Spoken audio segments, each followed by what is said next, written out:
Good evening, friends. Today's topic is economics of energy conservation or financial management for energy conservation schemes. First topic is introduction. Energy projects are very important to the economy and environment. In case of energy conservation projects, the more the number, the better it's for the environment. It is important to justify any capital investment project by carrying out a financial appraisal. However, the biggest constraint in increasing the number of energy projects is the lack of finance. Alternative finance arrangements can overcome the initial cost obstacle, allowing firms to implement more energy management proposals. However, many energy managers are either unaware or have difficulty in understanding the variety of financial arrangement available to them. Most of the energy managers and auditors use simple payback analysis to evaluate projects, which do not reveal the added value of after tax benefits. Sometimes energy managers do not implement energy management proposals because financial terminology and contractual details intimidate them. The financial issues associated with the capital investment in energy savings projects are investigated in this presentation. Okay, then investment need, appraisal, and criteria. When planning an energy efficiency or energy management project, the investment involved should be considered. The need for investment is energy conservation scenarios for installing new equipments, improving processes, and implementing or upgrading energy information systems.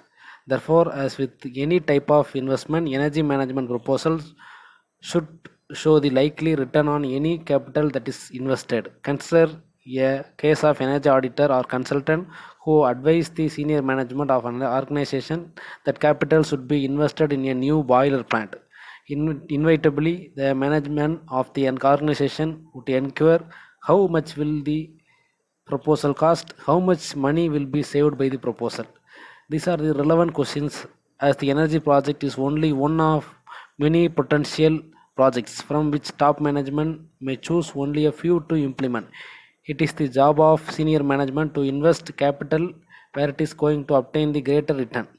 Management normally demand higher rate of return from energy projects than core or direct profit making investments. The information on cost involving a project and potential returns is not easily obtained. The capital value of equipment usually decreases with time and it's often require more maintenance as it is get older. If money is borrowed from a bank to finance project, then interest will have to be paid on the loan.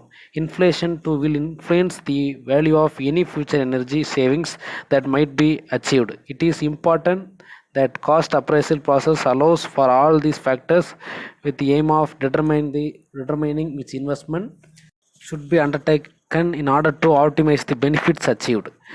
To this end of number of accounting and financial appraisal techniques have been developed which help managers make correct and objective decisions. Then financial analysis techniques. In most respective investment in energy efficiency is not different from any other area of financial management.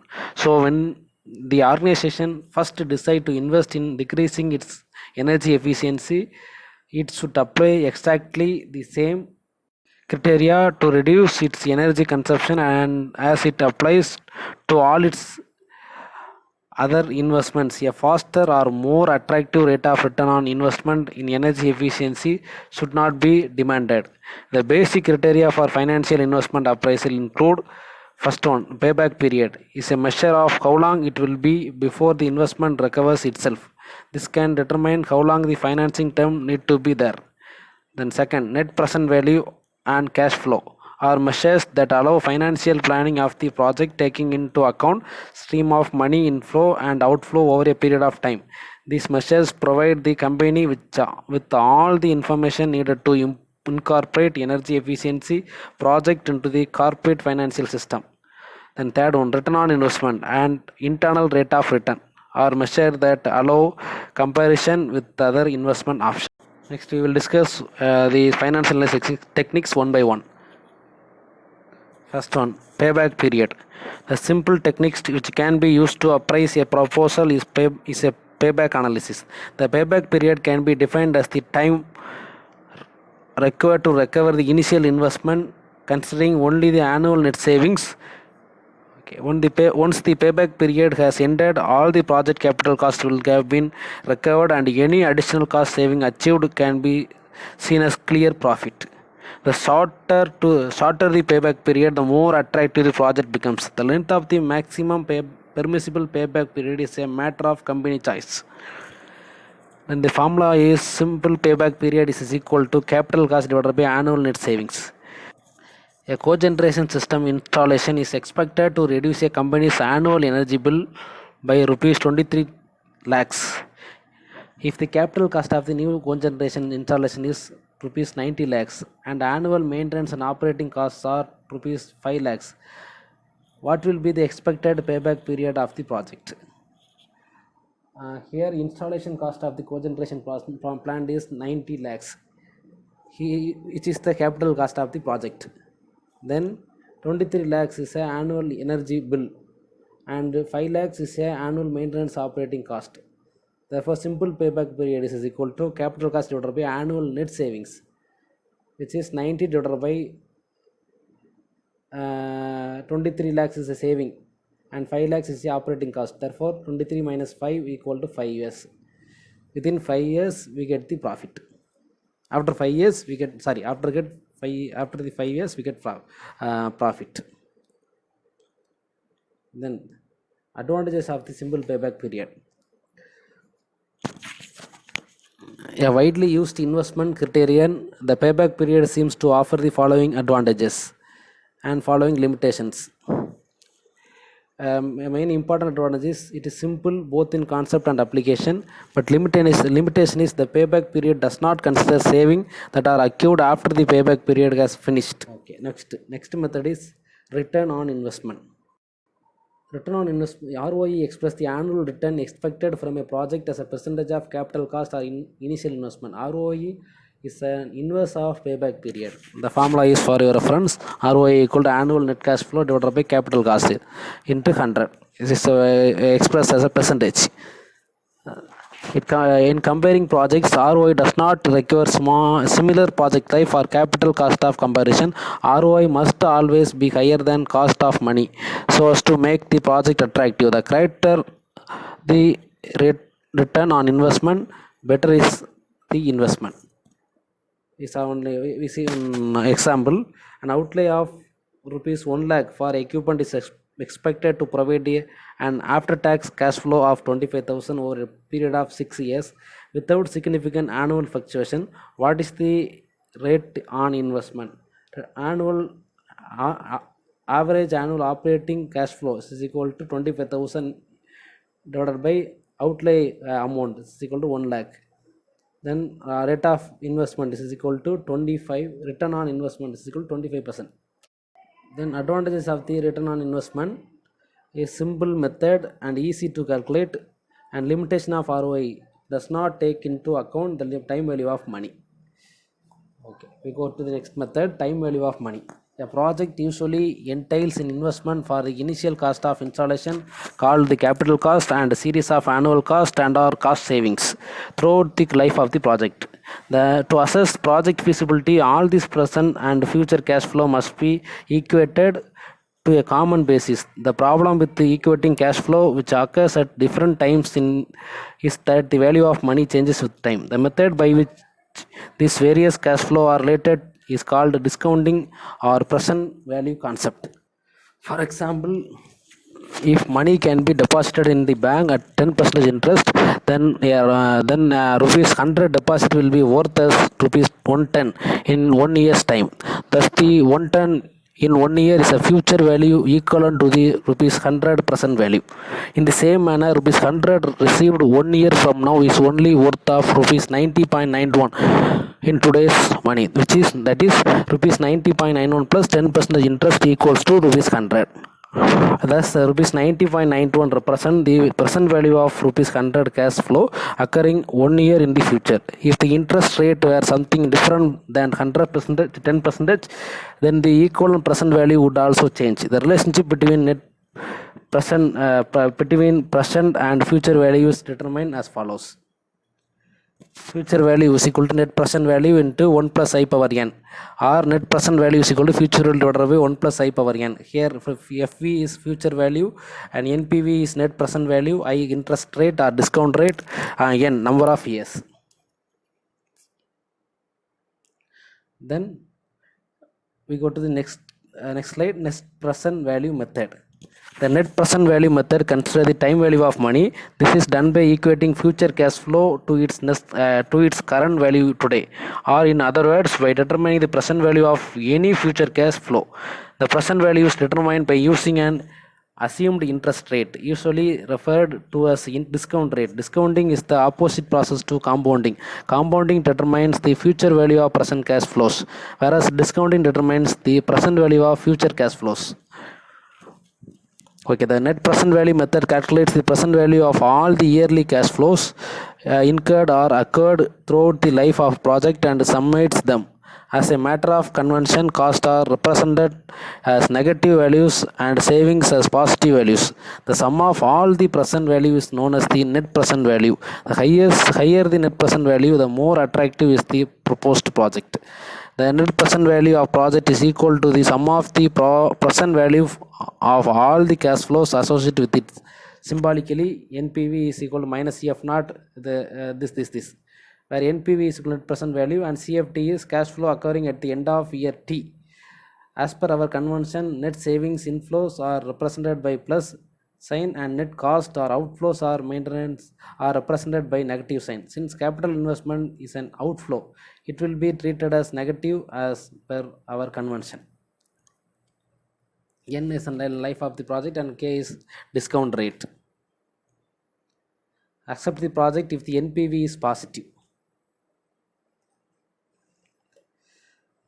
And then we discuss on problem. Using the net present value analysis technique, evaluate the financial merits of two proposed projects shown in the table. The annual discount rate is 8% for each project. Here they shown two type of projects, which is project 1 and project 2. The worth of the capital cost is 30,000 for project 1 and 30,000 for project 2. Both are same capital, both are having same capital cost, but yearly annual savings is different. The table shown for 10 years. For project 1, for 10 years the saving is 6,000 per year, but in project 2 the amount is varying. The total net savings at the end of 10th year is equal to is also same 60,000 and 60,000. Okay, for the project 1 net present value, using the above formula, the net present value is 10,254 for project 1, and for project 2 using this similar formula, the net present value is 1,867. For a 10-year lifespan, the net present value for project 1 is rupees 10,254, while project 2 is rupees 10,867. Therefore, project 2 is preferential proposal. The whole creditability of the net present value depends on a realistic prediction of discount rate, which could often be unpredictable. It is prudent to set the discount rate slightly above the interest rate at which the capital for the project is borrowed. Here the initial capital cost and annual net savings for 10 years both are same, and also but difference is net present value for two projects. Project 1 the net present value is lower than the project 2, therefore the project 2 we can take for our proposal. Okay, then next method, internal rate of return. By setting the net present value of an investment to 0, the minimum value that would make the investment worthwhile, the discount rate can be computed. The internal rate of return of a project is a discount rate, which makes its net present value equal to 0. It is discount rate in the equation. Then CFT value will be negative if it is expenditure and positive if it is saving. If the discount rate is greater than current interest rate, the investment is sound. This procedure, like net present value, can also be used to compare alternatives. The criterion for selection among alternatives is to choose the investment with a higher rate of return. The calculation procedure of determining IRR is tedious and usually requires a computer spreadsheet. The IRR function formula is available in Excel and can be used in practice. However, it is important to get acquainted with the fundamental procedure of determining the IRR. Determining IRR is an iterative process requiring guesses and approximation until a satisfactory answer is derived. Then we saw the another example for IRR. A proposed project requires an initial capital investment rupees 20,000. The cash flow generated by the project are shown in the table below. Here investment 20,000, savings in year is tabulated below. The cost of capital K for the firm is 8%. Discount rate is 8%. We have to find the internal rate return, which is slightly more than discount rate. Then only the project is worthable. Okay, go to the problem. The net present value of the first we calculate the net present value of the proposal. The net present value is 2791. Then the discount rate has to be increased to bring NPV to 0. Increase the discount rate to 12%. Then repeat the calculation. We get the net present value as 495.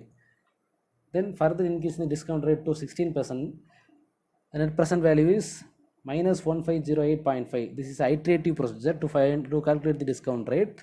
Therefore, for 16% interest we get minus 1508.5. For 12% interest we get 495. Therefore, that net present value will be is equal to 0. It lies in between the 12% and 16% discount rates. Then a discount rate of 13%, net present value is minus 65. It can be clearly seen that the discount rate which result in the net present value being 0 lies somewhere between 12% and 13%. It is closer to 13%. Then the exact internal rate of return can be found by interpolation or plotting the net present value on a graph. By interpolation method, NPV at 13% is minus 65, NPV at 12% is 495, then IRR is equal to the following formula. Then calculate the IRR, we get 12.88%. Then also we find the IRR with the help of graphical method and plot the x-axis as a discount rate and plot the y-axis as a net present value and plot the values. Then we get the IRR at net present value is equal to 0. Therefore, we get 12.88% from the graph also. Then advantage of a IRR method is the power it takes into account the time value of money. It considers the cash flow stream in its entire entity. Then limitation of the IRR is the internal rate of return figure cannot distinguish between lending and borrowing, and hence the higher internal rate of return need not necessarily be desirable feature. The next topic is cash flow.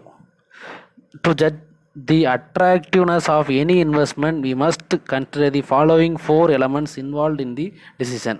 The first one is initial capital cost or net investment. When companies spend money, the outlay of cash can be broadly categorized into one of 2 classifications: expenses or capital investments. Expenses are generally those cash expenditures that are routine, ongoing, and necessary for the ordinary operation of business. Capital investments, on the other hand, are generally more strategic and having long-term effects. Decisions made regarding capital investments are usually made by senior management and carry with them additional tax consequences as compared to expenses. The capital investment usually requires a relatively large initial cost. The initial cost may occur as a single expenditure or occur over a period of several years. Generally, the funds available for capital investment projects are limited. Initial capital costs include all costs associated with preparing the investment for service. This includes purchase cost as well as installation and preparation cost. Initial costs are usually non-recurring during the life of an investment. The next, net operating cash inflows. The benefits resulting from the initial cost for a capital investment occur in the future, normally over a period of life. As a rule, the cash flows which occur during a year are generally summed and regarded as a single end of year cash flow. Annual expenses and revenues are the recurring cost and benefits generated through the life of the investment after adjusting the applicable taxes and effects of the depreciation. Periodic replacement and maintenance costs are similar to annual expenses, except they do not occur annually. Then, third, economic life. The period between initial cost and last future cash flow is the life cycle or life of an investment. Then, fourth, salvage value. The salvage value of an investment is the revenue attributed to disposing of the investment at the end of the useful life. If substantial recovery of capital from eventually disposal of asset at the end of economic life, these estimated amounts have to be made part of analysis. Such recoveries can be proceeded from sale of facilities and equipment as well as the release of any working capital associated with the investment. Then financial options. Capital investing requires a source of funds. For large companies, multiple sources may be employed. This process of obtaining funds or capital investment is called financing. The various conventional financing options are debit financing, equity financing, retained earnings, capital lease, true lease, and energy performance contracting. The first one is debit financing. The debit financing involves borrowing and utilizing money which is to be repaid at a later point in time. Interest is paid to the lending party for the privilege of using the money.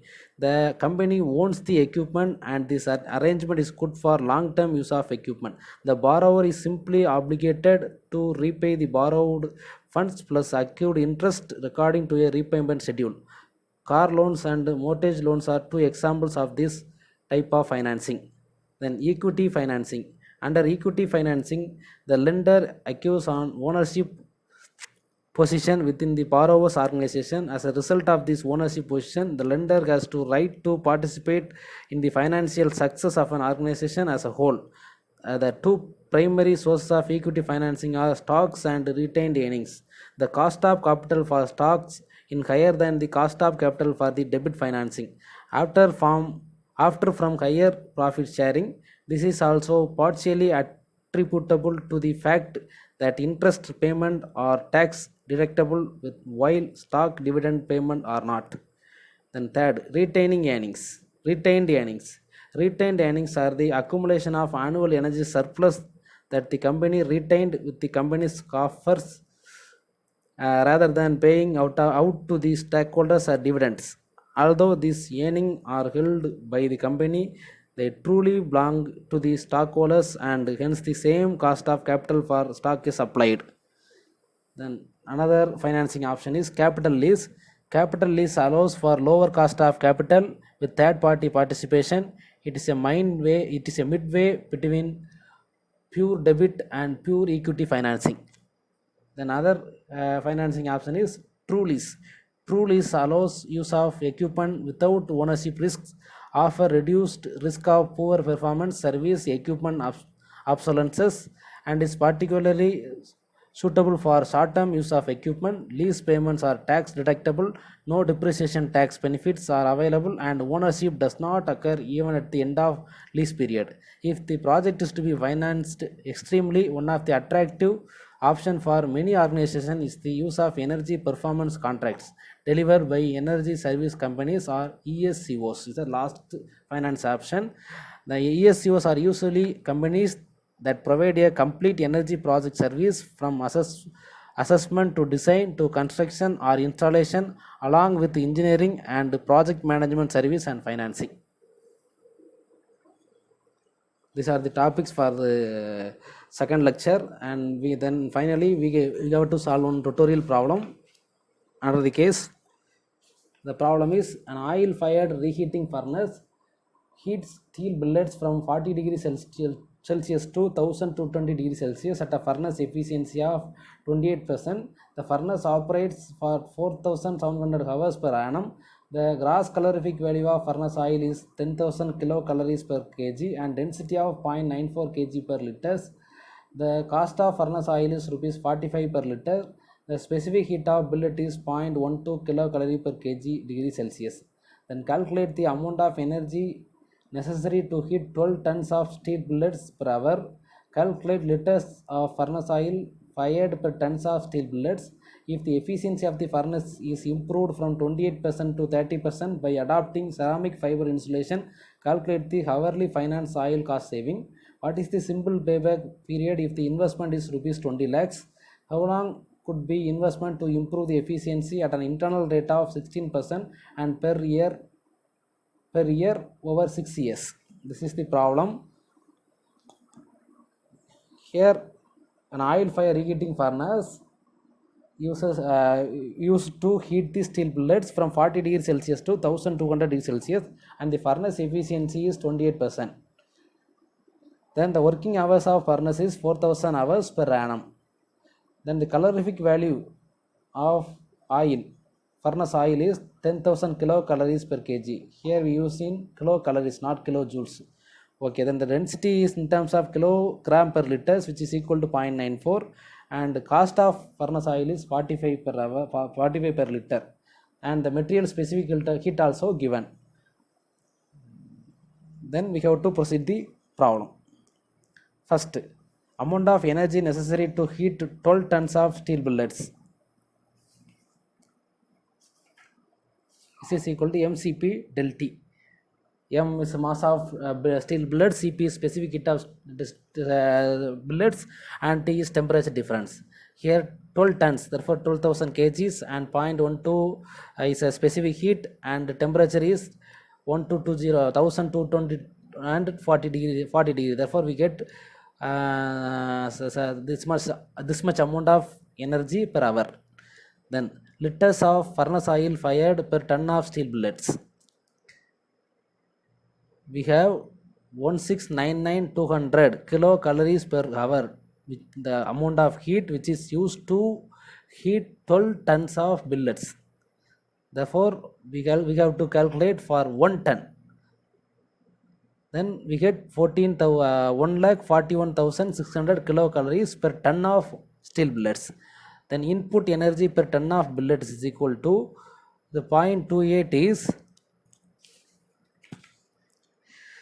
the efficiency of the furnace. Therefore the input of the furnace is 505714 kilocalorie per ton of billet.